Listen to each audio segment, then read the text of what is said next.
If I had to describe Studio Ufotable in one word, I'd say let me use two words instead, and if you did, I'd go with almost perfect. Ufotable is a juggernaut in the anime industry, being the studio responsible for some of the most visually impressive shows out there and the highest grossing anime movie ever, a record of theirs that's about to be broken by them. It's not a stretch to say that Ufotable belongs in the upper echelon of anime studios. They are up there. Be it peaks or consistency, Ufotable never falters, but have you ever stopped to wonder why? What makes the studio so consistent? How are they able to pull through with one impressive, visually top-notch show after another?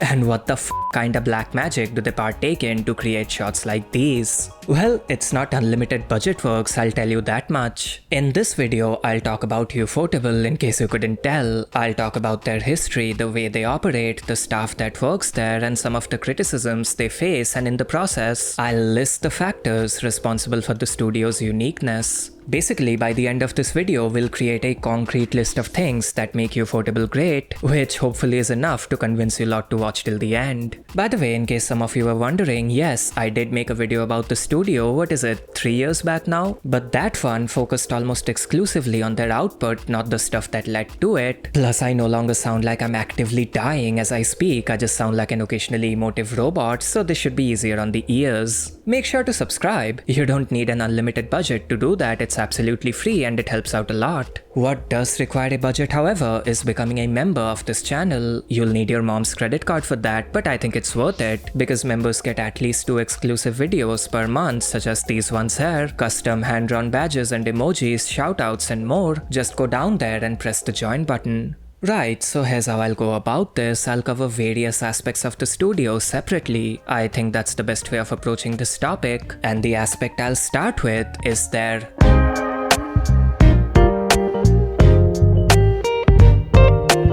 Ufotable was founded in the year 2000, making them one of the older anime studios still active. They're older than companies like MAPPA, WIT, A1 Pictures, David Productions, etc., around the same age as PA Works and slightly younger than Bones. They've been around for a while basically. However, that iconic, processed Ufotable look is a lot more recent. Let's start from the beginning. Usually there are 2 ways in which a new studio is created. One, a sub-studio within an existing studio splits off to create its own company. Examples include Studio WIT, which split from Production IG, 8-Bit and Gohan's, both of which split from Satellite, Bug Films, which split from OLM, and more. And 2, like-minded individuals, not necessarily affiliated with any one company, come together to create an entirely new brand, and that's how Ufotable came to be. The studio was founded by Hikaru Kondo, more about him in a bit, and even in its formative years, the studio had access to a small but extremely skilled staff, many of whom are still employed by the studio. Names like director and animator Takuya Nonaka, Haruo Sotozaki and Akira Matsushima, Demon Slayer's director and character designer respectively, ace animators Go Kimura and Mitsuru Obunai, legendary art director and current head of Ufotable's art department Kazuo Ebisawa, and more were at least affiliated, if not outright employed by the studio all the way back in the early 2000s.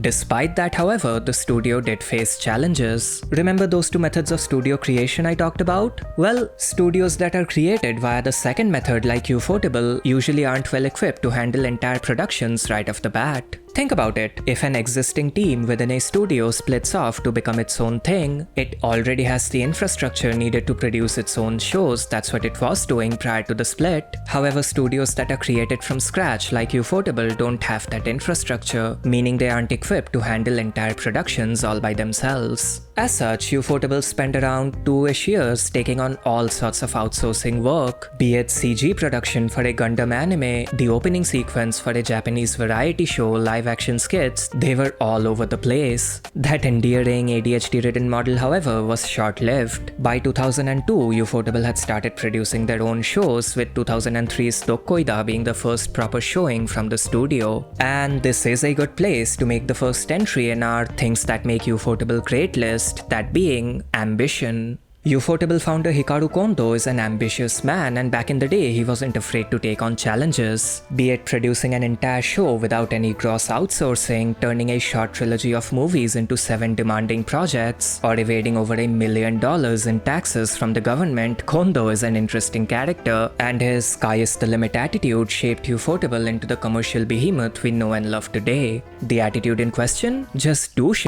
Try things, be ambitious. The more you do, the more likely you are to do something well. Kondo himself, despite not being a specialist, handled a lot of hands-on work back in the day. Be it direction, storyboards, script writing or sound direction, he was everywhere, and this mentality of his set him apart from other execs. Despite the studio not having a solid footing to stand on since it was only a few years old at that point, Kondo was willing to throw out any and all norms and traditions out of the window, all for the sake of creativity. That's the kind of guy Kondo was, and by extension, that's the kind of studio Ufotable was. For their first proper show, the aforementioned Dokkoida, the studio decided to go all out. Despite having a tiny core staff, they decided to create a show that featured around twice as many drawings as the average anime, and they did so without outsourcing a single episode. A remarkable feat that attracted both attention and high-level talent towards the studio. Ufotable's second project, Ninja Nonsense, also featured tons of explosive animation, which in turn attracted more talent towards the studio, meaning by that point, the company had a competent roster of directors and animators, including all the names I mentioned a while back, as well as the likes of Tomonori Sudo, Atsushi Ikaria, Takahiro Miura, and more.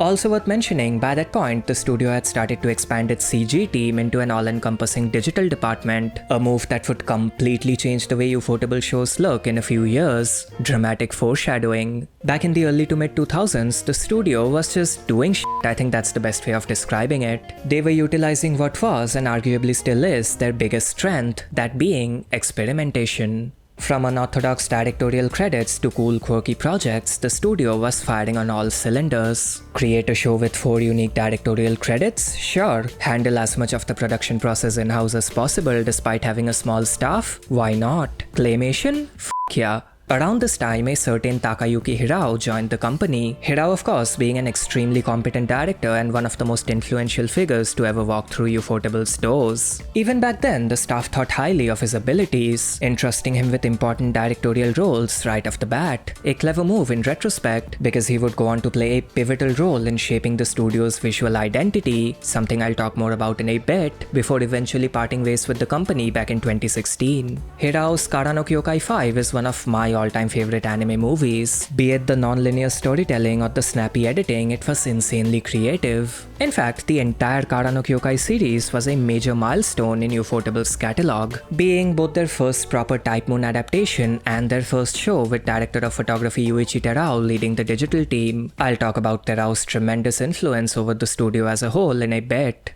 Following Karanokyoukai, Ufotable found itself producing more commercially successful shows such as Fate Zero and fatestaynight, and ultimately the commercial beast that is Demonslayer. It is worth mentioning, however, that things at the studio weren't necessarily smooth throughout this period. I know, shocking. Like, actually shocking. The aforementioned Fate Zero faced a few production-related hiccups, and the studio's output in the mid to late 2010s saw a level of inconsistency that wouldn't have been a big deal if it was any other studio, but since it was Ufotable, it stood out. The best and most dramatic example of these production woes, of course, is God Eater, a Takayuki Hirao-led ambitious project that completely collapsed behind the scenes, and I mean completely. The very first episode of the show had to be delayed by a week, with 3 more weekly delays popping up between episodes 1 and 9, and the last 4 episodes of the show being delayed by 6 entire months. An absolute mess. That entire God Eater fiasco was the studio's lowest point, but thankfully they recovered quickly, finishing 2 other projects in quick succession and going on to produce Fate Heavensfield, their most impressive production till date, and today's Menu for the Emiya Family, a charming minimalist show that focused on soft, meticulous drawings instead of flashy compositing, although a certain volleyball scene would beg to differ with that assessment.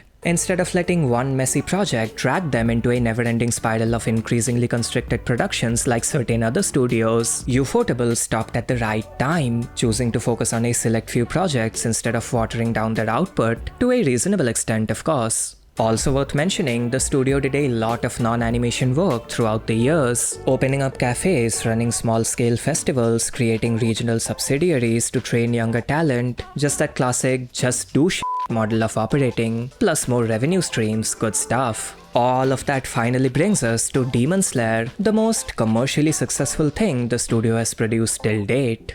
Demon Slayer Season 1 was a fairly conservative production, conservative by Ufotable standards. Between the project consisting of 2 uninterrupted cores, the director leading it being not the most idiosyncratic person in the world, and a chunk of the studio's best names being busy with the third Heaven's Feel movie, it was obvious that the team was playing it safe, a philosophy that describes most of Demon Slayer to be honest. Although, to be fair, subsequent seasons of the show were a lot more ambitious. Heaven's Feel wrapping up meant that the best names at the studio were now free to work on Demon Slayer, which they did, for the most part. And speaking of names working on Demon Slayer, the upcoming Demon Slayer movie features every single Ufotable affiliated name ever, every single one. I wouldn't be surprised if the guy that runs a ramen shop outside the studio building shows up as an in-between animator. It's insane and it's understandable. Demon Slayer is a big deal, and producing 3 high-quality movies with very little time in between presumably is a Herculean task, no pun intended, and naturally, it's an all-hands-on-deck situation. All we can do is sit back and watch how the trilogy fares behind the scenes. And that was a brief timeline of the studio's history, how they came to be, how they developed, and most importantly, how they got to where they are today. As interesting as all of that might have been, some of you may have noticed that I didn't actually talk about their output, about the way their shows look. Well, I did that on purpose because I'll do so now. Let's talk about Ufotables. If I had to describe that modern Ufotable look in one word, I'd go with processed. Well, I wouldn't, I lied there, I'd go with something like phenomenal, but processed is more relevant to this discussion. Which brings us to the third thing that makes Ufotable click, that being compositing. You thought I forgot about that list, didn't you? The studio loves their post-processing, relying heavily on, quite frankly, outstanding photography. By the way, photography, also known as compositing, is the process of bringing the various visual layers, the 2D animation, the backgrounds, the CGI, etc. together and processing them into one complete screen. Ever since Karanokyoukai, a series I've talked about in detail before, the studio has leaned into this highly polished, digital, photorealistic aesthetic, making their output from K&K onwards look very different from the stuff that came before it. So why did this change occur? Well, I hinted at it before, it's because a guy called Yuichi Terao took over the studio's digital team. Terao is a master of his craft, so much so that reducing his influence to a simple director of photography credit would be naive of me. He and his team have effectively shaped the studio's visual identity post K&K, turning photography, an often overlooked aspect of anime production, into a strength. From the flawless integration of photorealistic components to those layers upon layers of accents and color correction, from the jaw-dropping 3D backgrounds to the stunning lighting and particle effects, Ufotable is the gold standard of compositing in anime, and it's not even close, argue with the wall. More about those 3D backgrounds, the way the 3D artists, the 2D animators and the storyboard artists make and utilize 3D spaces is awe-inspiring. Be it the high-octane chase sequence from the first Heaven's Feel movie or the mind-boggling Infinity Castle from Demon Slayer, it's insane. I get that the studio doesn't have the best track record when it comes to 3D character models, but when it comes to backgrounds and all-around compositing, they are unmatched. They had a vision all the way back in the late 2000s, and they've spent years perfecting it to the point where they can hand over scenes with enormous narrative significance almost entirely to the digital department without having to worry about the final product looking imperfect. It's amazing, please ignore those CGI blood effects. Of course, the studio has more to offer on the visual front, it's not just the digital stuff. You have the 2D component, the backgrounds, the direction, the whole 9 yards. Which brings us to the fourth reason behind Ufotable's visual prowess, that being a strong core staff. If you took a Ufotable project and stripped everything digital away from it, a very stupid thing to do but I digress, the show would still look extremely impressive because of the roster of talent the studio has access to. Let's start with the backgrounds. Ufotable has an incredible in-house art department led by the legendary Kazuo Ebisawa, an ultra-veteran with over 55 years of experience, which yes, is exactly as insane as it sounds. Despite the fact that Ebisawa rarely takes on the role of art director, he is a crucial component of the studio's visual identity, since he's both a prolific background artist and responsible for training the younger talent that joins the studio, talent that in turn draws the jaw-dropping background art the studio is known for. Normally, I'd say something along the lines of Ufotable has one of the best art departments in the industry right about now, but that's neither here nor there because most studios don't even have a background art department, let alone a good one, so let's move on. Over on the animation side of things, Ufotable has 4 aces: Mitsuru Obunai, Go Kimura, Masayuki Kunihiro, and of course, Nozomu Abe. Obunai is a traditional workhorse, Kimura is fantastic at animating unorthodox dynamic shots, Kunihiro is the raw, kinetic action guy, and Abe is the studio's resident highlight animator. Of course, there are other major animators involved with the studio: Teiichi Takiguchi, Shoji Koyama, Takeyoshi Omagari, Makoto Nakamura, f***ing Shun Yamaoka, wherever he's been. There are a bunch of amazing artists outside of the big 4, but look how long this video is already. I can't go over all of them in detail, I just can't. What I will say is this: from a 2D animation perspective, the studio never falls below a certain baseline, and this baseline is a lot higher than the industry average. The 2D component of an average Ufotable show, even at its worst, is still good, just not outstanding, and for that, the staff deserve their flowers, and so do I. Where is Mahoyo? Please give it to me right now. While we are talking about the staff, let's also shine a quick spotlight on the best directors working at the studio. Up until 2016, the aforementioned Takayuki Hirao was the creative lead and main director for the studio. He was responsible for the incredible Karanokyoukai 5, the disastrous but impressive God Eater, and the comedic for all the wrong reasons Kyo. Seriously, what the f was that movie? Hirao is an enigmatic figure, and his influence can still be seen in the studio's works 9 years after his departure. That iconic Muzan walk, for example, that's the most on-the-nose Takayuki Hirao reference ever. Besides him, we have Toshiyuki Shirai, the guy who directed that iconic Demon Slayer episode and that other iconic Demon Slayer episode. We have Takashi Suhara, who inspired Shirai. We have Tomonori Sudo, the key figure behind Fate Heaven's Wheel, and unorthodox names like DOP Yuichi Terao, who boarded both the lower and the upper moon meeting, and studio founder Hikaru Kondo, who did an incredible job directing the 8th Karanokyoukai movie. There are others, of course, but again, there are only so many names I can go through.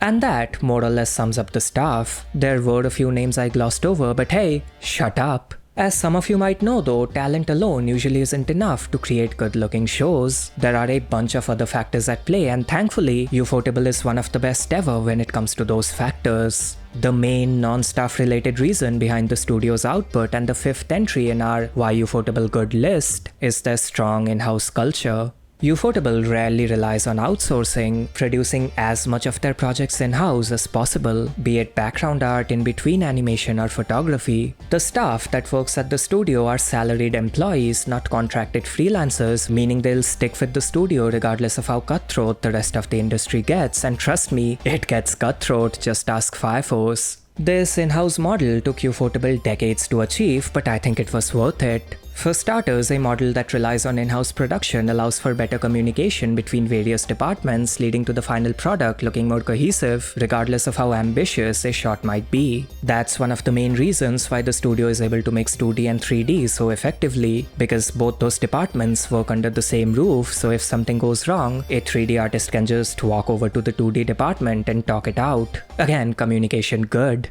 Also, this in-house model helps keep costs down. I won't address the unlimited budget works meme in this video because it's fucking stupid, budget has nothing to do with quality, but I will say this. Ufotable shows probably cost less to produce than your average modern anime, even if said anime looks bad. Why? Because outsourcing is expensive. Imagine for a second that you're Mr. Ufotable, you're John Ufotable, and in this alternate reality, your studio lacks in-house capabilities. Got it? Great. Now imagine an aspect of anime production that costs $100, a nice round sum. Since your studio can't handle this aspect in-house, you contact another company, but here's the thing, it'll cost that company $100 as well, and on top of that, they'll need to make a profit, so naturally they'll charge you more, say $120, meaning you just spend $20 extra for no fucking reason. Again, in-house production is always cheaper. Another aspect that makes Ufotable click is healthy schedules. While it would be naive of me to think of every Ufotable production as being perfect, I'm looking at you, God Eater. It is true that Ufotable projects on average have more time to cook than practically every other show out there. Plus, the studio usually doesn't take on excessive amounts of work, and between that and their well-oiled in-house machinery, their productions end up progressing smoothly, and it shows. Good stuff. Fantastic photography and CGI, fantastic 2D animators and directors, fantastic art direction, fantastic in-house culture that brings them together, and fantastic planning. That's more or less how the studio operates. Let's now talk about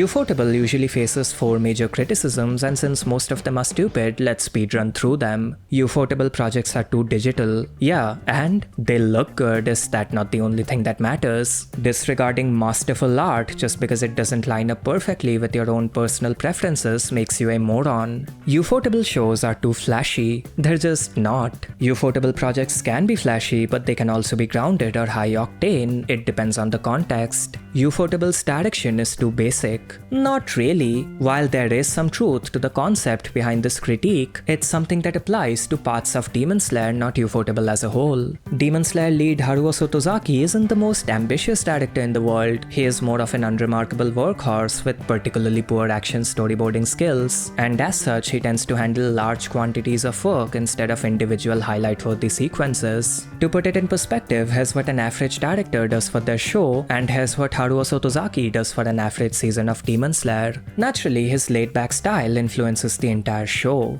Regardless, unambitious direction by Ufotable standards is still better than 95% of what's out there, so it's a nitpick in the grand scheme of things. And finally, we have the biggest critique aimed at the studio, that being Ufotable shows look too consistent. Or in other words, their production model doesn't leave much room for creative expression, especially for the animators. And that's true to an extent. Animators with distinct styles like Hironori Tanaka often have their works corrected beyond recognition, but I just don't get why that's a bad thing. I don't mind expressive, quirky shows, but I don't see why that approach is looked at as the only valid one. There are plenty of amazing projects out there that maintain visual consistency. There's absolutely nothing wrong with that. If you have competent directors and the ability to reinforce their designs, go for it. There is no universally correct way of approaching animation. Quirky, loose designs? Great. Strict, heavily reinforced designs? Also great. Basically, the critique is true, I just don't think it's a bad thing.